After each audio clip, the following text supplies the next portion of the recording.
Welcome to another FSE Radio podcast. I'm here with Santiago and Thimo, and today we're diving into one of the most prominent questions of our time, the ethics of artificial intelligence. Artificial intelligence is no longer science fiction. It writes, drives, diagnoses, recommends, persuades, and makes decisions that shape our lives. But as these systems grow more capable, they also raise deeper questions. Who benefits from AI? Who bears the risks? Who's responsible?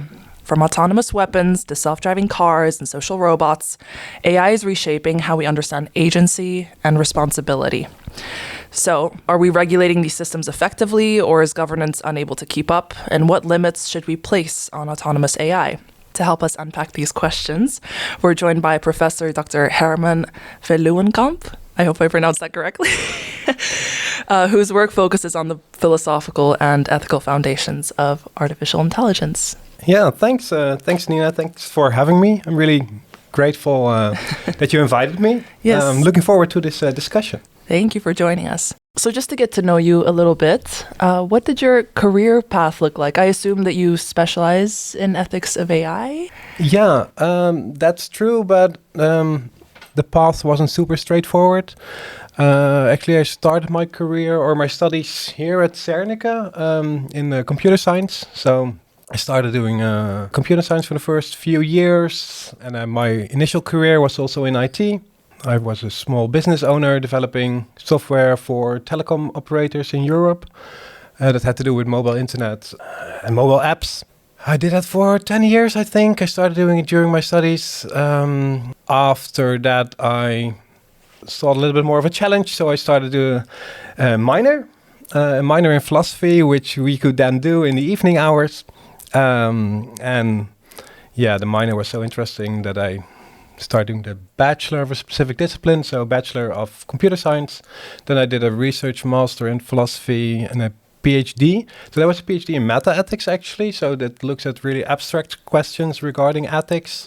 So it looks at the status of moral judgments and asks questions of what are we actually doing when we make moral judgments. And only after that I went to Delft, the technical university in Delft, where I did a postdoc on the ethics of technology. And there we looked into questions about designing for values and ethical questions surrounding AI and other disruptive technologies. Could you put, a few dates? When did you start this postdoc? What time was this? That's good. So I finished my PhD in 2020 in December. So it was during the pandemic. So there was not a really festive celebration, but still a frustration. And then I went. So in 2020, I went to Delft. I've been there for 2 years, and in 2022, I started doing a postdoc on responsible use of AI in Groningen for half a year until I got the position that I now have, which is as assistant professor. So really, during the upcoming of artificial intelligence, you also saw you started working in this field, basically, right? Yeah, that's definitely true. Yeah, so I remember during my lectures there at computer science. Sorry, I'm pointing at the building. There were people talking about neural networks, and my main reason for going to Groningen was that they offered then to study technical cognitive science, which is now AI. So there wasn't.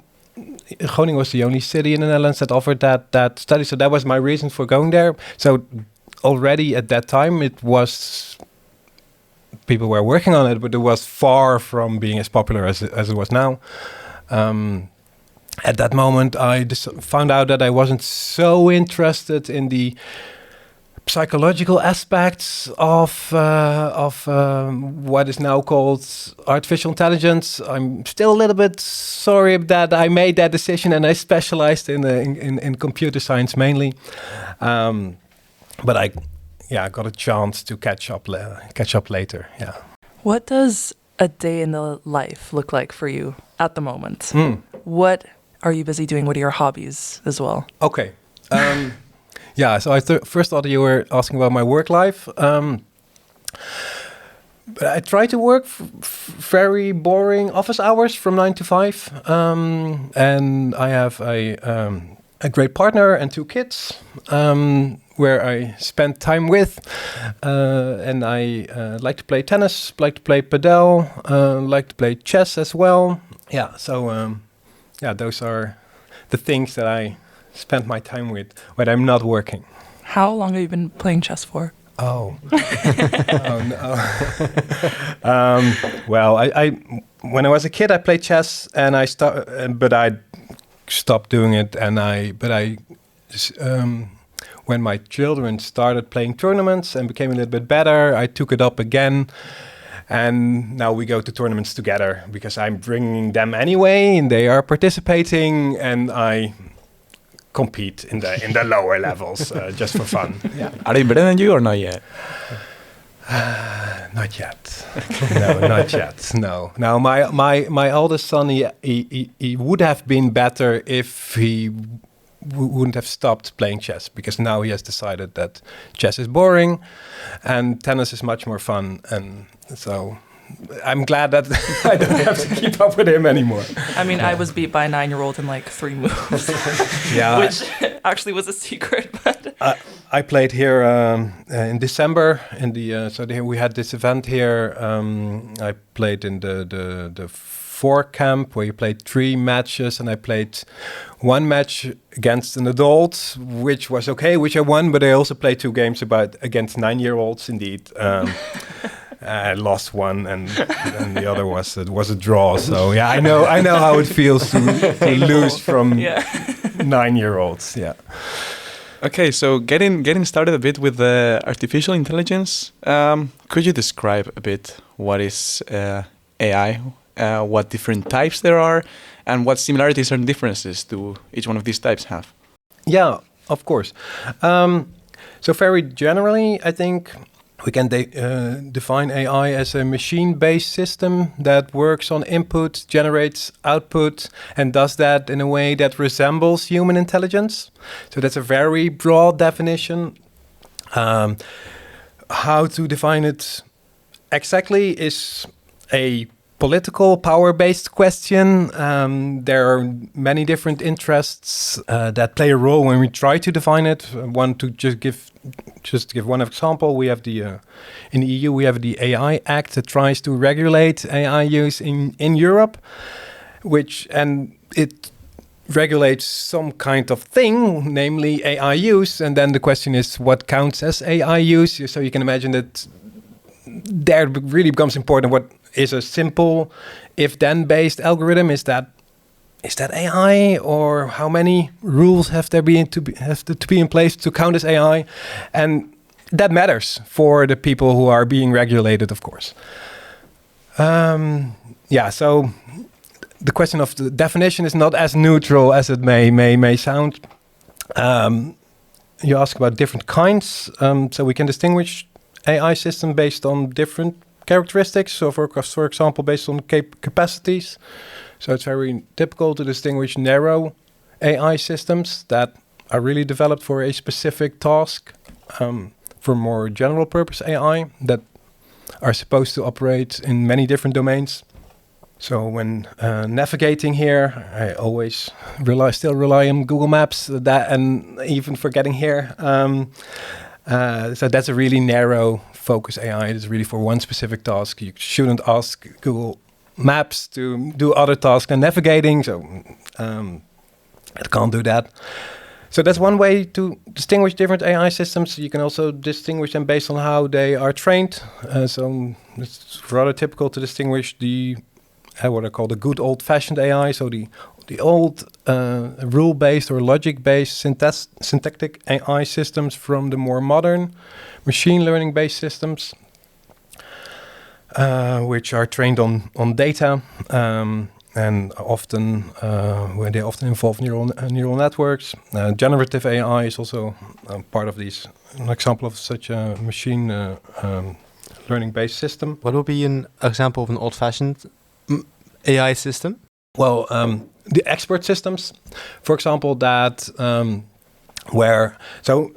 these expert systems and the rule-based systems are usually generated using explicit knowledge by, for example, experts that are put into the system as rules. For example, if you want to diagnose a patient, what we would nowadays do is just put a bunch of medical data, medical books into the system, and it learns automatically. It's trained automatically, but the old-fashioned way is to just have people explicate propositions and put that as knowledge into the system. And then you can have, for example, trees that go through where questions are asked, and then you finally come up with a diagnosis based on explicit rules. So this also is a good question, because it also makes clear how they differ from each other. So when you have such an expert system or rule-based systems, you can really trace the system. You go through the different choices, and you can actually see what it does. If you have the opportunity to look into the system, look at the source code, or able to reverse engineer, then you can, for all the decisions it makes, you can, at least in theory, see why it made that specific decision, and you can also see what you should do to change it. But when you have a system that is, when you have a neural network that's trained on data, then you have neurons and weights, and it becomes impossible, at least for a human, to see what the system actually does. So that's really important. That kind of transparency or opacity is really a really important difference between the different kind of systems. Yeah. So I wanted to ask about the purpose of AI. Why is AI in our lives? Who is it coming to? Is it coming to our benefit? Is it coming to some other people? Yeah, that's also a great question, because it shows that it is a political and economic question. So if the question, why is it here? As with any other technology, there are so many different reasons, and they often don't have anything to do with the current function of a technology. So I think, as usual, just researchers being interested in different questions and trying to solve cool problems and finding solutions, putting it together, and end up with what we have now. So I don't think it has been produced for the benefit of a specific group of people. In practice, of course, it does. It does benefit different people. It benefits the population, benefits us all, benefits people that are in power. Who does it benefit most? As always, it benefits most the people who already have power and are ready to set the goals of the systems and decide when the systems are being used. So in practice, you see that it amplifies the power structures that are already in place. I don't think that because there's something intrinsically bad about AI, or but just because it's a tool that gives power, and if people with power can decide how and when to use it, that just amplifies that specific power. Yeah. What are some of the most important ethical issues regarding AI? So, especially ones that maybe require our immediate attention, because we looked at the paper on autonomous weapons by Robert Sparrow. Yeah. So that possibly being one of them. Could you maybe talk over it, if there's any others that come to mind as well? Yeah. So the paper that we discussed in this in the course. So the course was an introductory course on ethics for non-philosophy students. So it was part of the minor. Mm-hmm. So I was once a student in that course as well. And in that specific lecture, we looked at the problem, what is called the responsibility gap problem here, and that's the idea that because more and more decisions are being outsourced to automated systems, more and more decisions are such that humans don't have a kind of direct control over the outcome of these systems, and because control is taken to be a necessary condition for responsibility, so you can't be responsible for a decision if you didn't have any control over the outcome. So that doesn't seem to be fair to attribute responsibility in those cases. The worry is that because no one has control, no one is responsible for the outcome of the system. So that's the responsibility gap as it has been discussed in the literature, and Sparrow is one of the earlier people who made that explicit. So he focuses on automated weapon systems. So his really specific worry is that when we start using automated weapon systems, there are casualties in war for no one is responsible, and that is then in violation with just war law. That's his worry. We talked about that, and why do I think this is interesting? And because I think that this touches on what I think one of the most important problems regarding ethics of AI, namely how we should think about and how we can have control over automated systems, over AI systems. So I think this is a worry that we have now about our current systems. So how can we think about control over self-driving cars? How can we think about control over these weapon systems? I think that's important, but also for AI systems that we might construct in the future, which might have more capabilities. Then the question of control becomes even more important, because control seems to be even more difficult in those cases. Yeah, when we talk about the responsibility gaps, so I think when we reflect on the use of AI system in those cases, the initial thought that people have that no one is responsible, I think that's misguided, because people are still involved. People are involved in deciding to use the system, to use that specific system, use it in that specific place. That is the case for self-driving cars. Also the case when drones are employed at the battlefield, even if they are highly automated, there's still a human who decides, who sets the goals. And if they can't set the goals, then they decide to use the system even knowing that they can't set goals. So that's also a kind of control that we have, or giving away control, which is also indirectly a kind of control. So yeah, the idea that no one is responsible, I think that's misguided, and important to realize that people are still responsible for harms that occur because of these systems. Yeah. You mentioned self-driving cars, and I did an ethics of AI course when I was in Australia, and we covered this. And I don't remember the names of the papers in particular, but we looked at two papers, and one of them looked at how, based on the culture that people are attributed to, or based on people's nationality, they choose to, if they are given a situation with a car that's supposed to, I don't know, maybe kill a doctor or three people, dependent on the nationality, they would, in their background, they would either go for the doctor or the three people. And so the paper basically discussed that we should base self-driving cars and AI systems off of these different cultures per country. And then there was another paper that mentioned, no, we just have to make cars safer. No one has to die in this situation. We just have to make them safer. What is maybe your take on this? I'm just really curious, because we're talking about having control. So in terms of self-driving cars. Yeah, so you described two camps here, and yeah, this discussion is already, this field moves rather quickly, so this discussion is already a few years old, which is a long time. For AI is a long time. Oh, yeah. Yeah, and for the development of self-driving cars as well. Yeah.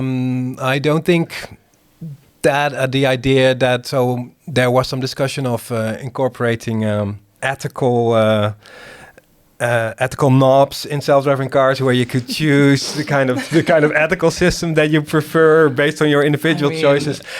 It was weird. That seems like far away from a realistic situation, or if you try to imagine how that just can't work. I think it would also be very unethical to make decisions based on personal characteristics. In fact, there was an ethics committee in Germany who has also investigated these kind of questions, and they have also said, well, it's just morally impermissible to make decisions based on that kind of characteristics. It's also impermissible to offset certain lives to benefit others. At most, what we can do is if we have to choose between many people dying and less people dying, then it might be permissible to choose for the less amount of people that die. But not based on whether they are a doctor or an infant or elderly people or maybe the new Adolf Hitler. Those are the typical examples that come up. And you're right. So what are people working on this actually doing? So they're trying to avoid collisions. They're trying to avoid harm. And the situations where the system has to choose between killing different people, that's not a situation that comes up maybe very rarely, but not so it's not an important thing to develop for. Yeah, I agree. So there was some hope by moral philosophers that the famous trolley problem would become a real life, become not merely theoretically interesting, but now would become really interesting, and moral philosophy would become super important now. But that would be a nice hope, and I think it is important, but not in the way that people thought that it would be important. Not in self-driving cars. Yeah. And I think the consensus now is that trolley problems are at most of a side relevance and merely a distraction of what is really important. Yeah. Not everyone agrees, of course, but most people would think that the trolley problem is a distraction. Yeah. You talked about control. What are some ways for humans to get more control in these autonomous systems? Is there research being done on this? Is there progress here? So that's actually the project that I was doing in Delft. So we worked on a project on the meaningful human control, which is a conceptualization of control over automated systems. So there was a research project where engineers and philosophers and computer scientists worked together to first develop this conception of a meaningful human control, and then also to implement that, to operationalize that in self-driving cars, etc. And the basic idea behind meaningful human control is that control is had when a tracking and a tracing conditions are met. So the guiding idea behind the project is that our ordinary way of thinking about control, where you have control when you can directly influence the outcome, that doesn't work for automated systems. So we need a we need a way of thinking about control that works more on causal chains that are longer, or previous situations where the causal chain is difficult to reconstruct. And the idea behind this notion of control is that there is control when we can track the values and the reasons of specific humans, so that the system can track, for example, when you have control, then it tracks the reasons and your goals, even if it's not you that at that moment decides what the system does. So that's the tracking condition, but there's also a tracing condition. It's important that the actual decisions that are made can be traced back to humans who are aware that they are responsible for what the system does at that moment. So that's one way of thinking about control, one way of trying to operationalize control over automated systems. I've done some other research on this as well, where we tried to look at how to give human operators control over AI systems, and then I'm thinking about the kind of systems that are used in public administration to determine whether person are possible possible fraudsters, and we have some scandals here in the Netherlands that evolve around these kind of systems, and I did some research on these algorithms, and what I noticed is that what often goes wrong is that we put a human operator in place because we find it important that the AI system doesn't make completely automated decisions about humans, but we don't give the human enough information about the system, about the reasons behind the decision to actually contest the outcome when it is faulty. So this is a question of control. So we put a human being in place for legal and for moral reasons. But if we do that, then it's also when we have this human in the loop, then it's also important to give the human a kind of control to actually hold them responsible and not only be a kind of fall guy or fall person for wrongs that occur. What I'm thinking is that when you put this human operator in there, this person is still a human in the sense that it is still biased. So, like, you cannot really have a human operator that is perfectly unbiased, right? So this is like the part of thing that you try to navigate. And I was also thinking that a very important thing when considering this these AIs is the data that you give it, right? That is sort of like a way that maybe we can control. Could you expand a bit on this, on what kind of data do we give and how that can be controlled for a more equal outcome from different views? Yeah, great question. Because of the way these current AI systems are being trained, data is super important. So data is a way to control how the system works. In practice, we have very little control about what kind of data is being used. We could have control because we put the data in there, but in practice, just a lot of data is being collected and being fed into the system without much oversight on the data.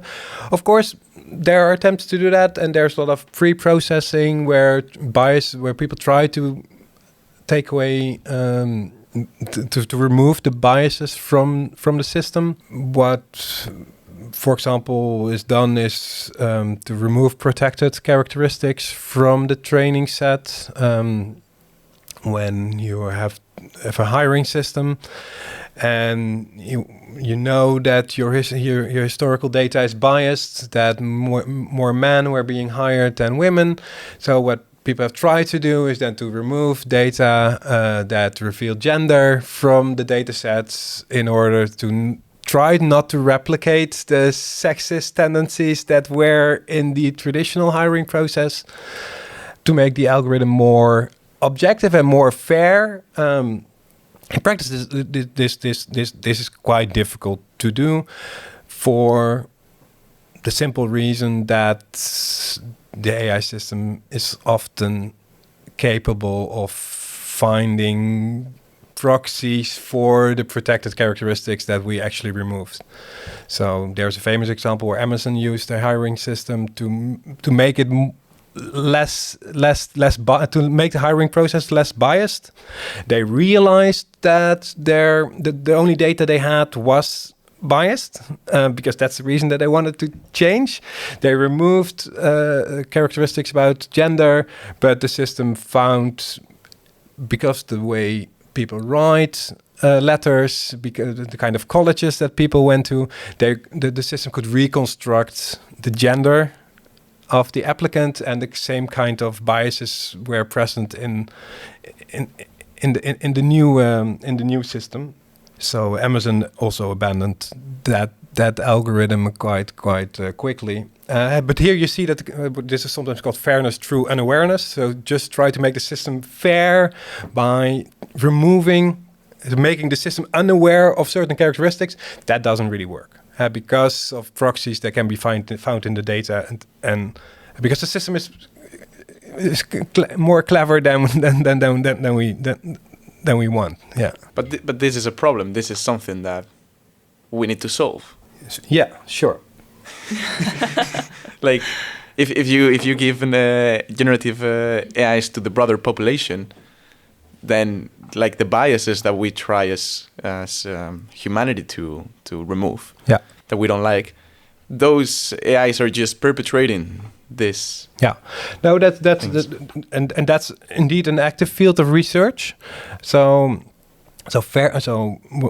fairness is an important important value that is important to actually embed into the systems.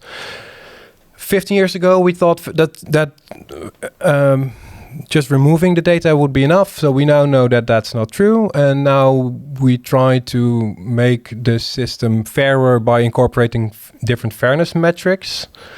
So just to decide what we actually want out of the system. Do we want the system to hire as many men as many women? So then that can be a goal the system can be optimized for, or maybe you think that that's not the kind of fairness that we're interested in. Maybe we want equally capable people to have an as high chance of being hired. So that would be another kind of fairness metric. So in practice, a lot of work should be done by first deciding what the correct fairness metric is, and then trying to incorporate that fairness metric into the system. What I see in practice is that engineers, they realize, it has to be fair as well. They pick a library from the shelf, sometimes just a checkbox that you that you can click, and then the system is being optimized for a specific fairness metric, but without there being actually enough thought or realization that it matters which fairness metric is being optimized for. So that's one thing I try to convince people of, that fairness is not one thing. Fairness can mean different things in different contexts. And that the decision which fairness metric to opt for is itself a moral and political question. Yeah. But you're right, it's a difficult topic and it's difficult to achieve, but it's something that people are thinking about, people are developing. So I'm currently part of a national group that's trying to develop a standard for fair use of AI systems in risk profiling algorithms that are used by the public sector. So we try to come up with a standard for exactly doing risk profiling in a way that is fair, because people who are developing these systems are not immoral people. They also want to do the right thing.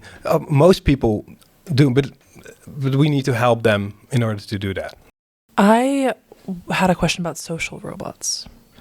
So there have been discussions on how their anthropomorphism can be considered dangerous. So, for example, like social robots being used amongst elderly care to help with loneliness. So it was found that in a lot of maybe like, for example, dementia patients, like it caused depersonalization. Do you think there's a danger to how we anthropomorphize AI or social robots in specific? And could you explain what social robots are for the rest also, of us? Also, good point. Yeah. Good question. So, social robot is, again, a really broad term, but that's typically used for embodied AI systems, broadly conceived, that are used in social context. So they're often used in healthcare, in elder care, but also in other places where people are being cared for. And they can be really beneficial, so they can really help people to stay at home longer. They can function as reminders to take medication or reminders to contact family and friends. So I'm definitely not against social robots, but I do share your worry. So these systems, these social robots are often developed in a way that they resemble the way humans behave, but more typically how animals behave. So they often have the shape of a cute seal, the parrot robot that you might be familiar with, or have other kind of shapes that look like pets, or at least cute animals, and that's what makes them work. So we like to interact with those kinds of tools, and that so some kind of anthropomorphization is really helpful. When it becomes problematic is when something I think you alluded to as well. So when they start function as replacement for humans. So when, especially when we think about care situations, when we have contexts that are understaffed, where we don't have enough nurses, we don't have enough people to take care, and then it's very easy to use social robots as an efficient solution, as a way of solving a problem. And the result of that is that people see even less see even less humans, and it's not seen as a problem because they now have their social robot to interact with. And then I think if that's then used as a full replacement, then we have a problem. And I also, do you feel that maybe it is more difficult for these social robots to collect data in the moment? Because the idea was that obviously they need to adapt to the human and understand the human that they are, like, you know, quote unquote, like working for. So do you think that that is maybe more difficult to achieve than, like, you know, pre-programming it in a sense? I assume it would be. So what is the thing that's more difficult? Because So, to get like, information is easier now, but okay. So what do you think is more difficult? I'm not sure why. I guess that's my question. Would it be easier to obviously like to pre-program this AI, or would it be more difficult, or is it then more difficult for it to learn about the human that it's supporting, like in the moment, and adapt to it? Yeah, so I think in practice these tools, they are programmed in advance to perform certain tasks, and then in interaction they can change behavior in a way that is personalized. Okay. So it can do what it could always do, but it can also adapt. That is difficult, but it could never do that before. But of course, it also gives problems about privacy. So what is being done with that information? What's being recorded? Are we being transparent about what is being recorded? So that's one way of kind of deception that might be problematic about these social robots, that sometimes they have cameras and microphones that are not clear, or they have eyes on places where the cameras are not. So then it seems that it is looking or recording at something, but it's in fact recording something else. So that's a kind of deception that is problematic. Another problematic kind of deception. So John Danaher, that's a philosopher, did some work on different kind of robots deceptions, and he distinguishes external state deception. So these social robots can represent the world outside in a way that is false. That's not really new, but there are other ways of deception that are new. So it can pretend that it has certain properties or characteristics, or capable of having certain mental states that it actually cannot. So it can say things like, "Oh, I love you, I care for you, I worry about you." And so these things are deceptive because they deceive the user, especially when the users are vulnerable. It's very easy to deceive the user into thinking that they actually love them, that they actually care about them, and which they don't. Let's assume they don't, and then it's a kind of deception. And the third kind is then the kind of hidden state deception, where it deceives in hiding the states that it actually has, so that it has cameras, there are different ways in which those kind of social robots can deceive, and that are partly new, and could be problematic, especially when they are used in contexts where they work with vulnerable people with dementia, or very young patients. In line with this, we were discussing now about social robots. It feels like it's more physical, but you were also talking about mimicking human behavior.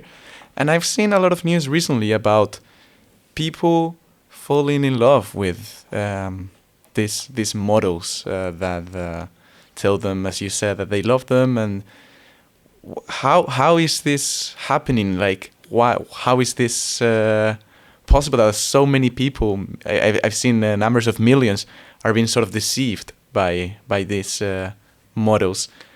And should we put control over this? Yeah, so how's it? Yeah, so let's start with the deception. So it's not always clear that people are being deceived. Sometimes people know that's not really true, but they choose not to care. Are they being deceived? What do they actually believe? So that's difficult for me, from my perspective, to actually say. If you ask why are they so effective, if we have interacted with a large language model, then I think it's very easy to see why they are so attractive. So they're always there. They are always at least pretend to be listening. They're always interested. When you have preferences, doesn't matter what they are, they will be reinforced. There's no judgment. If you make it's socially very easy. When you make a mistake, you can just start over. So that's I think a very easy or a straightforward or logical reason why people are attracted. Why do people start thinking that they love or other relationships probably as well, right? Yeah.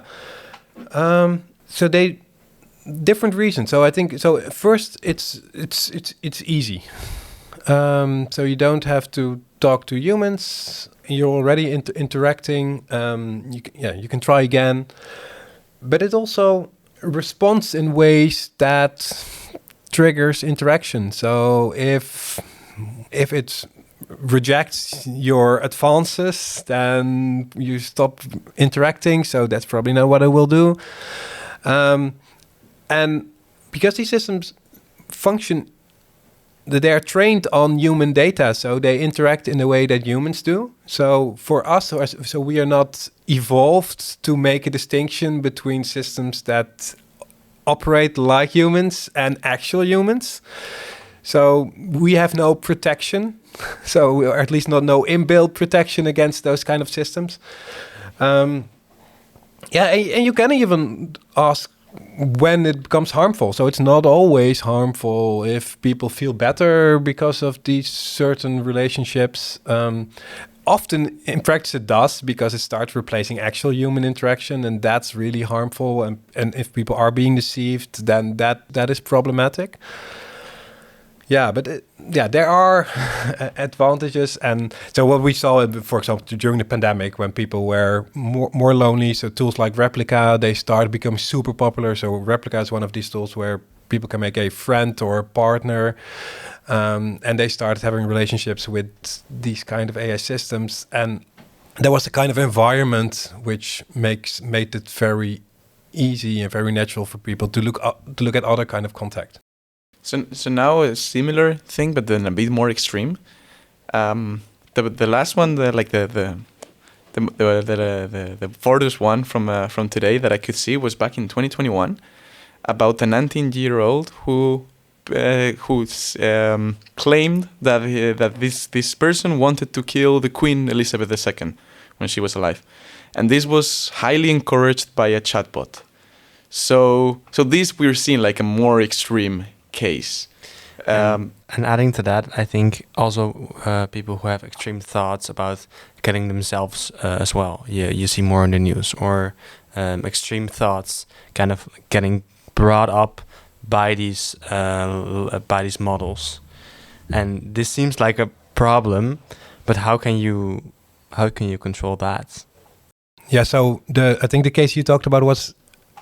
The 2021 case was a young person interacting with Replica, if I remember correctly. There was also a person that had mental problems, that had specific preferences, sexual preferences. They were reinforced by the system. So this knowledge, I don't have first-hand knowledge, of course. I haven't talked to this person. This is also only what I know from newspaper articles. And here we see that the safety mechanisms that should be there, that should prevent this kind of interaction, were very weak or perhaps absent.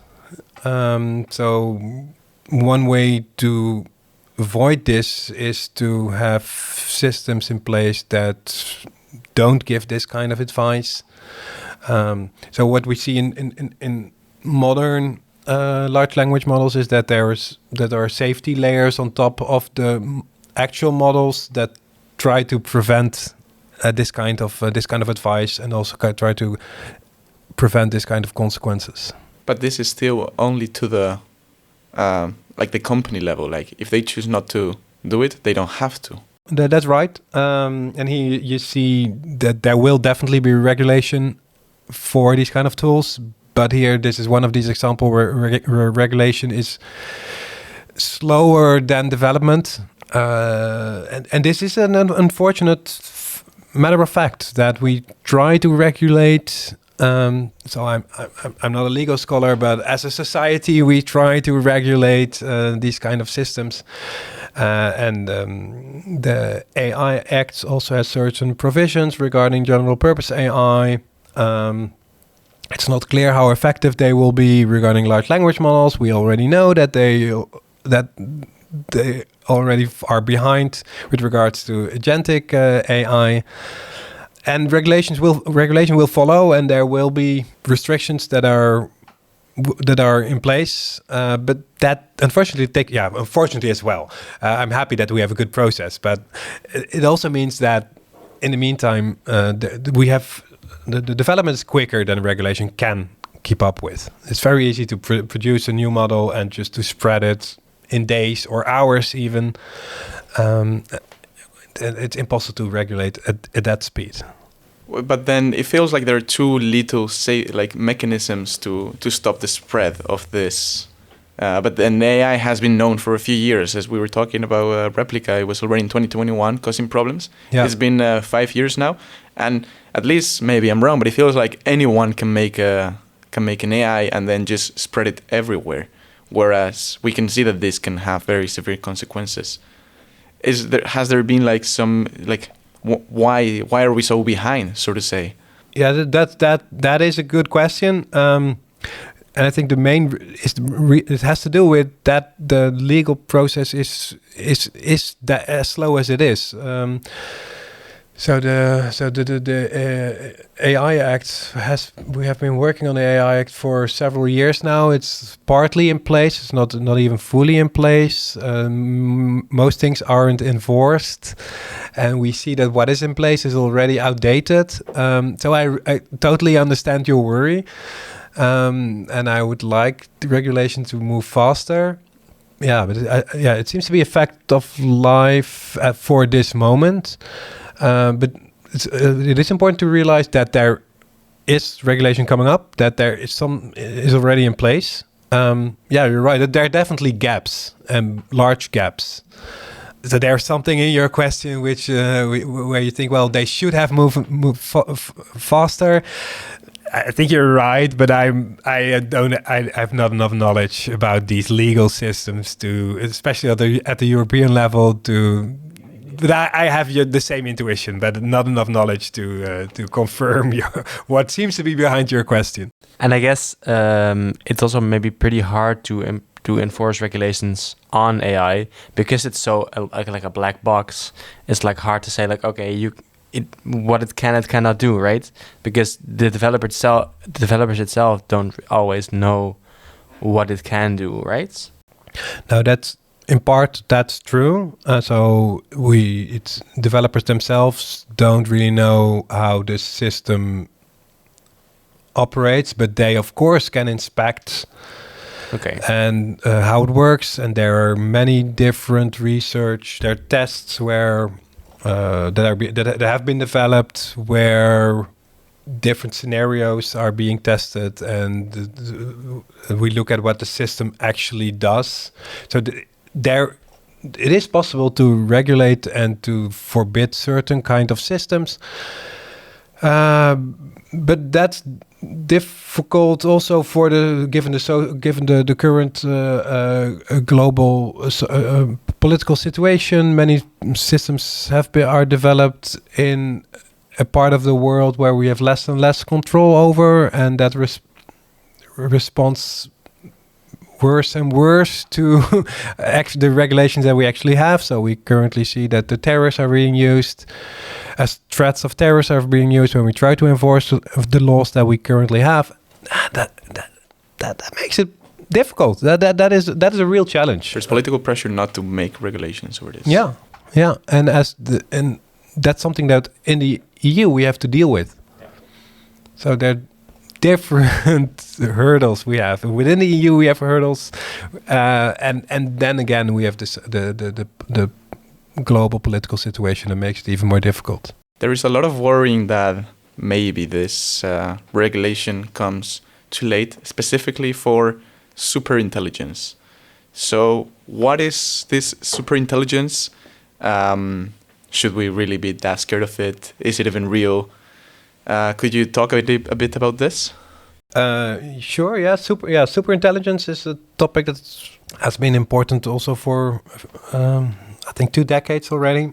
Being so there's this idea. So superintelligence is a kind of AI system that is in many different and important domains such as science and interaction with humans and engineering much more capable than humans. So it's not only general purpose, but it's also much more capable than we are. And there's this idea that superintelligence occurs automatically when an AI system is performs better than humans because of what's called the intelligence explosion. Because when we can develop a system that is more intelligent than we are, then it can itself develop a system that's even more capable, and that system can again and a positive feedback loop. In the technical sense, a positive feedback loop. Yeah, and the idea is that it accelerates even quicker and quicker and quicker because the capabilities should be becoming even more advanced. So there are several assumptions there in place, which I think are quite obvious, so that there are these different kind of levels of intelligence, and that kind of systems that they can build will also improve exponentially, because that's the idea behind the intelligence explosion. Original question. So should we be worried about superintelligence? Yeah, I think we should. We should take it serious. Should we panic? Probably not. That's not really helpful. It's also easy to be skeptical about people who raise the words about superintelligence, because they are typically the same kind of people who develop them, and they have. And there's a common critique that superintelligence worries are being used to distract from. So the future worries are being used to distract from the current, the current ethical issues that there are. There's a little bit of a divide between the American stance, which focuses. This is of course not true on the individual level, but there's this idea that in the European context, the focus is more on current issues, and the superintelligence worries is used by the big tech companies to distract from fairness problems that we have, privacy problems that we have. There's a grain of truth in this, of course, but we can try to think about both problems. So I think that's what we should do. We should take current day ethical issues seriously without forgetting thinking about superintelligence and what to do when it arrives. Whether we actually will have superintelligence, whether it will be created in the future, no one really knows. Some people predict it will be there in a few years. I'm highly skeptical about that our current models will actually achieve superintelligence. But it's very difficult to say what the kind of systems or the AI stacks that are developed in 2 years, what they will be capable of. That, for me here sitting in Groningen, is very difficult to predict. especially when the evolution has been so fast of these AI models. I wanted to ask about there is this idea about a company called Neuralink that it wants to merge with AI systems, putting a chip in the brain that can be incorporated within AI to make better humans. What is up with this? Is this really common? Is this really true? Really sci-fi topic, but yeah. And should we prevent this? Is this dangerous? Yeah. So it is happening, and it's already being used for people who have diminished capacities, and as a kind of medical solution. But of course, the ultimate goal of the system is to make superhumans, and it's difficult not to be scared by, or at least skeptical by, that idea. What worries me most about these kind of systems, but you see that already happening with our reliance on large language models, that people stop or become less good at making decisions themselves. So we already see that we outsource decision making to ChatGPT, and that worries me, because being autonomous, being able to set your own goals, to being able to make your own decision, is a skill that is super important. And what would be problematic if, as a society, we become less good at that? So new technology has always replaced or taken over certain capacity. So there are certain things that we can no longer do. So I find it very difficult to find my way around in a difficult city, in a different city, when I don't have Google Maps. But that's okay. So I use a calculator. That's okay as a replacement for my own capabilities. So it's not always bad that technology replaces capabilities, but when these systems are replacing decision making, then they seem to replace something that's really fundamental for being a human. Yeah, and that is something that we should be critical about, not only with regards to Neuralink, but already with regards to day-to-day use of large language models. And I already noticed it when I talk to mainly younger people, because they are, of course, the early adapters, that when arguments or when decisions are become difficult, they have this automatic urge to go to their favorite large language model and type it in there and have the discussion there instead of try to think it through. And there is, of course, it's difficult to think through problems and challenges, but there's the benefit. There is an advantage in actually doing that yourself. And you see people becoming less secure about their own capabilities, and that they check everything through, mails through. Then they write a perfectly fine email, and then they run it through ChatGPT, and they send you this disaster of an email that is obviously ChatGPT generated, because they're insecure about the thing that they originally drafted, which was imperfect, but which was with the imperfections much better than what they ended up sending. Sometimes they could think of something and then check it with the AI, and then if the AI contradicts it, then change their mind. Yeah, that happens, and of course it can be fine. So it's good to sometimes to test ideas, but it's also very easy to let the system fill in gaps in your own argumentations in ways that you don't realize. And there is already some research being done where AI systems actually do that, and then people don't even realize that that's happening.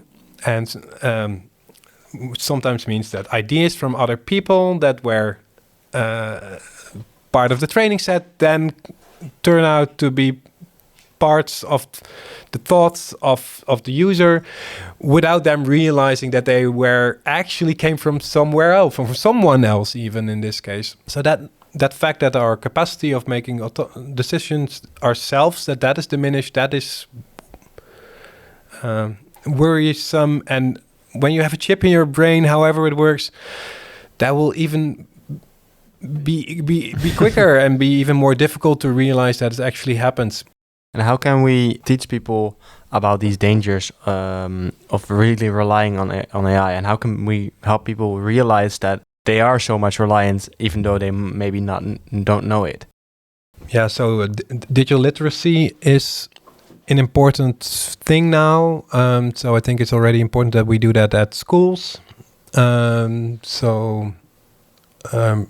part of a program where we develop an educational tool set for that's to be used at high schools to make people aware about the technical aspects of how the large language models work, but also what the dangers are. So I think it's already we have as a society a task to educate the young generation about these kind of dangers. Yeah, it's sometimes try to participate myself a little bit by giving public lectures. You can only do so much, of course. Yeah, of course. I was wondering what motivates you every day to continue your work? Is it this spread of knowledge that you just discussed? Why do you keep doing what you do?